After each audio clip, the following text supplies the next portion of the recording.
1000 power کا bulb لگائیے، اے سی لگا دیجئے، مشینیں لگا دیجیے، لیکن آپ نے کرنٹ جو تار آیا ہوا ہے اس تار سے ابھی کنیکشن نہیں لیا۔ جب کنیکشن نہیں لیا تو کہاں سے فائدہ ہوگا؟ آپ کتنے ہی قریب آ جائیے، لگ کے بیٹھ جائیے، لیکن اگر کنیکشن نہیں ہے تو کوئی حاصل نہیں۔ اس کے لیے کنیکشن کی ضرورت۔ کنیکشن کیا ہے؟ کنیکشن یہی تعلق و محبت۔ اس تعلق و محبت کے ساتھ آدمی اگر وقت گزارے گا تو اس کو فائدہ ہوگا۔ حضرت پھول پوری رحمۃ اللہ علیہ، محمد احمد صاحب پھول پوری رحمۃ اللہ علیہ کہتے تھے کہ اولیاء اللہ کی مثال ایسی ہے جیسے ٹیلے ہوتے ہیں، ان پر انوار کی بارش ہوتی ہے۔ اب اگر آدمی نشیب بن کر جائے گا تو اس کو بھی کچھ ملے گا، اور اگر وہ ترفع لے کر جائے گا، ٹیلا بن کر وہ بھی جائے گا تو اس کو کیا ملے گا؟ وہ دائیں بائیں چلا جائے گا، اس کو کچھ حاصل نہیں ہوگا۔ تو یہ آداب ہیں صحبت کے، ان آداب کے ساتھ آدمی وقت گزارے گا تو فائدہ ہوگا۔ اور آدمی اگر کیڑے نکالنے بیٹھ جائے، کیڑے نکالنے، جیسے بعضوں کا مزاج ہوتا ہے لوگ کیڑے نکالتے ہیں، تو بس کیڑے نکالے اور کیڑے نکال کر اپنے دماغ میں بھر لیں، وہ سارے کیڑے اسی کے اندر داخل ہو جائیں گے۔ کیڑے نکالنے والے اس کا کیا کام یہ تھا کہ بیٹھ کے کیڑے نکالے؟ وہ اپنے فائدہ اٹھانے کے لیے آیا ہے، اصلاح کرنے کے لیے آیا؟ اصلاح کرنے کے لیے آیا تو بتا دے کہ ہم تو اصلاح کرنے کے لیے آئے ہیں، ٹھیک ہے۔ پھر اگر کوئی اس کو مصلح بنا لے تو اصلاح کرے اگر وہ اصلاح ہے، ورنہ تو اگر وہ دوسروں کی اصلاح کرے گا قبل از وقت تو اس کا نتیجہ کیا ہوگا؟ صالح بننے سے پہلے اگر کوئی اصلاح کرے گا تو کیا ہوگا؟ وہ بجائے اس کے کہ اصلاح کرے اور وہ مصلح ہو، وہ خود دوسرے کا مصلح بنا دے، وہ دوسرے کا مصلح بنا دے گا، تماشا کرے گا، اس کو اس کی جو اصل اس کے اندر جو صفات ہیں وہ صفات بھی باقی رہنا مشکل ہو جائیں گی۔ تو ہر چیز کا ایک وقت ہوتا ہے، اور پھر اس کے آداب ہیں۔ آدمی سیکھنے گیا ہے تو آدمی سیکھے، جو فائدہ اٹھانا ہے فائدہ اٹھائے۔ آپ اگر کسی پھول کے شیدا ہیں، آپ کو پھول چاہیے، باغ میں آپ گئے ہیں تو آپ جائیے اور جا کے پھول لے لیجیے، آپ کو پھول مل جائے گا۔ اب اگر آپ دوسرے چکر میں پڑ گئے کہ یہ پیڑ ٹیڑھا ہے اور یہاں کانٹے ہیں اور یہاں ایسا ہے اور یہاں ویسا ہے، تو آپ سب کرا کر جائیے واپس، آپ کو پھول نہیں ملے گا۔ آپ کو پھول لینا ہے آپ پھول لے لیجیے، آپ کو باغ سے کیا مطلب؟ تو ہر چیز کا ایک طریقہ ہوتا ہے، اس طریقے پر آدمی چلے گا تو صحیح راستے پر چلے گا، نہیں تو نقصان اٹھائے گا۔ یہ جو پہلی آیت ہے حضرت موسیٰ علیہ السلام کا واقعہ اسے بیان کیا گیا، احادیث میں بھی اس کی وضاحت ہے کہ ایک مرتبہ حضرت موسیٰ علیہ السلام واعظ کہہ رہے تھے، کسی شخص نے ان سے پوچھا کہ سب سے بڑا عالم کون ہے؟ تو حضرت موسیٰ نے یہ خیال ہوا ان کو کہ میں صاحب شریعت نبی ہوں، تو ظاہر اس وقت سب سے میں ہی جانتا ہوں، تو ان کی زبان سے الفاظ نکلے کہ میں سب سے بڑا عالم ہوں۔ اللہ تبارک و تعالیٰ کو صاحب شریعت نبی کی زبان سے بھی یہ کلمات پسند نہیں ہے، میں سب سے بڑا عالم۔ اللہ تبارک و تعالیٰ نے حضرت موسیٰ سے کہا تم کہاں سب سے بڑے عالم، ہمارا ایک بندہ اور بھی ہے تم سے زیادہ علم رکھتا ہے۔ حضرت موسیٰ ظاہر ہے نبی تھے، طلب رکھنے والے، وہ عام آدمی کی طرح تھوڑی تھے کہ تکبر میں انہوں نے کہہ دیا کہ میں سب سے بڑا عالم ہوں۔ انہوں نے تو ایک حقیقت کا بیان کیا، لیکن اس حقیقت کے بیان کو بھی اللہ نے پسند نہیں فرمایا، اور فرمایا میرا ایک اور بندہ ہے تم سے بڑا عالم۔ جب کہا تو فوراً بولے اے اللہ مجھے اس کا پتہ بتا دیجیے، میں اس سے جا کر علم سیکھوں۔ طالب تھے وہ، سچائی ان کے اندر تھی، تو اللہ کے نبی تھے، صاحب شریعت نبی تھے۔ اب انہوں نے یہ بات جب فرمائی تو اللہ تبارک و تعالیٰ نے فرمایا ہاں فلاں بندہ ہے، فلاں جگہ پر ہے، سورہ کہف میں پورا واقعہ ہے، یہ علامت ہے، جہاں دو سمندر ملتے ہیں وہاں جاؤ تمہیں وہ بندہ ملے گا۔ اب وہ اپنے خادم کو لے کر چلے، پورا قصہ قرآن مجید میں بیان کیا گیا۔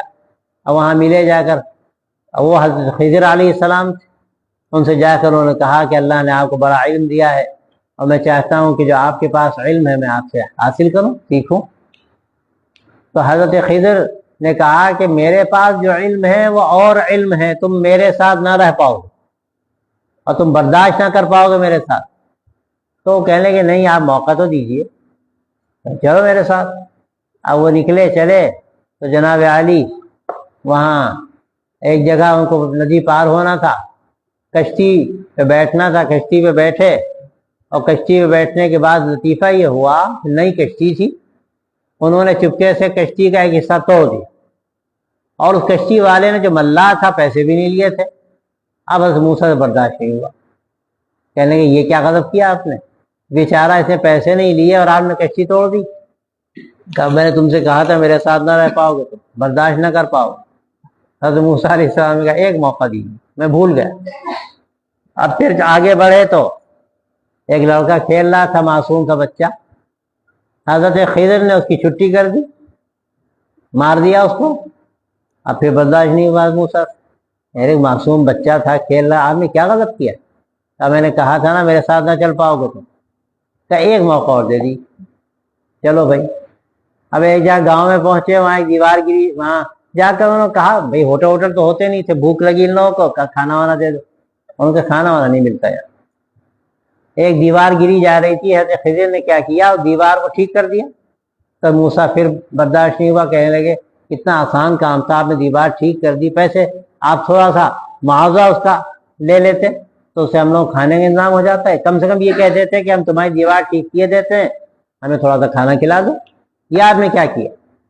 بس فرمایا ھذا فراق بینی و بینک، ہو گیا قصہ تمام، ہم تم ساتھ نہیں رہ پائیں گے، تمہاری دنیا الگ میری دنیا الگ۔ اللہ تعالیٰ نے ان کو تکوینی نظام پر معمور فرمایا تھا، حضرت خضر علیہ السلام۔ اور حضرت موسیٰ علیہ السلام جو تھے وہ تشریعی نبی تھے، اور وہ برداشت کر نہیں سکتے تھے، لیکن اللہ کو دکھانا تھا یہ کہ یہ مت سمجھو کہ سب سے زیادہ میں جانتا ہوں، کون زیادہ جانتا ہے اس کا علم تو اللہ کو ہے۔ تو یہ چیز اللہ کو پسند نہیں آئی، یہ تکبر کے باب میں سے ہے۔ اللہ کو تکبر پسند نہیں، اللہ کو بڑائی پسند نہیں، کوئی سمجھے میں سب سے زیادہ جانتا ہوں، میں سب سے بڑا عالم ہوں، یہ جملے اللہ کو پسند نہیں۔ اور یہ جو واقعہ ہے، اس واقعے میں صحبت کا گویا کہ حضرت موسیٰ علیہ السلام کو ایک طرح سے حکم دیا گیا، یا انہوں نے اس کو پسند فرمایا کہ میں بڑے عالم کی صحبت میں رہوں۔ تو صاحب شریعت نبی ہونے کے باوجود تو ایک اللہ کے بندے کے پاس گئے، فائدہ اٹھانے کے لیے گئے۔ وفوق کل ذی علم علیم، اللہ نے نظام رکھا ہے کہ ہر ایک کے اوپر کوئی نہ کوئی ہے، تو کوئی یہ سمجھ لے میں سب سے جانتا ہوں، مجھے اب ضرورت نہیں، تو یہ خطرناک بات۔ حضرت مولانا رحمۃ اللہ علیہ نے حضرت شاہ وسیع اللہ صاحب رحمۃ اللہ علیہ کی جو وفات ہوئی، وہاں جا کر خطاب فرمایا تو بڑا اس میں بڑی عجیب بات فرمائی۔ وہ جو رسالہ چھپا اس کا عنوان ہی یہ تھا کہ اصلاح و استفادے سے کوئی مستغنی نہیں، اصلاح و استفادے سے کوئی مستغنی نہیں، یعنی کوئی یہ نہ سمجھے کہ ہمارا کام ہو گیا۔ ہمارے مشائخ کا حال یہ ہے کہ کتنے بڑے ہو جائیں لیکن وہ کبھی بھی یہ نہیں کرتے کہ بس اپنے کو آخری سمجھ لیں اور کسی سے فائدہ نہ اٹھائیں، کسی سے مشورہ نہ لیں، کسی کی صحبت نہ اٹھائیں۔ وہ خود ہمیشہ اس کی ضرورت سمجھتے ہیں کہ ہمیں کسی کے پاس جانا چاہیے۔ حضرت علی میاں رحمۃ اللہ علیہ کو اللہ نے جو مقام دیا دنیا جانتی، لیکن جب تک مشائخ رہے وہ مستقل ان سے رابطے میں رہے۔ حضرت شیخ الحدیث رحمۃ اللہ علیہ ان کے باقاعدہ شیخ نہیں تھے، لیکن حضرت رائے پوری کے بعد انہوں نے ایک شیخ سمجھا اور شیخ کی طرح رکھا۔ حضرت شیخ الحدیث کی وفات جب ہو گئی تو حضرت مولانا محمد احمد صاحب پھول پوری رحمۃ اللہ علیہ حضرت کے ہم عصر تھے، لیکن حضرت مولانا ان کی خدمت پہ جاتے تھے اور ان سے فائدہ اٹھاتے تھے، ان سے مشورہ کرتے تھے۔ اور جب حضرت مولانا محمد صاحب پھول پوری کی وفات ہو گئی اور کوئی ایسا نہیں رہا تو حضرت مولانا رابع صاحب سے مشورہ کرتے تھے، اور کبھی کبھی یہاں تک ہوتا تھا کہ حضرت مولانا رابع صاحب کوئی بات کہتے تھے تو ان کی بات آخری سمجھتے تھے، مان لیتے تم کہتے ہو تو ٹھیک۔ یہ جب تک مزاج نہیں بنے گا آدمی آگے نہیں بڑھ سکتا۔ خود رائے پیدا ہو جائے کہ بس میں ہی جانتا ہوں، سب سے بڑا عالم میں ہوں، مجھے اب کیا ضرورت ہے کسی تزکیے کی، میری اصلاح ہو چکی، میرے اندر بڑی اعلیٰ درجے کی صفات پیدا ہو گئی۔ جب یہ مزاج بنا اور یہ بات آ گئی تو اس سب سے بدترین صفت پھر کون سی صفت پیدا ہوئی؟ اس صفت سے بڑھ کر بری صفت کون سی ہو سکتی ہے؟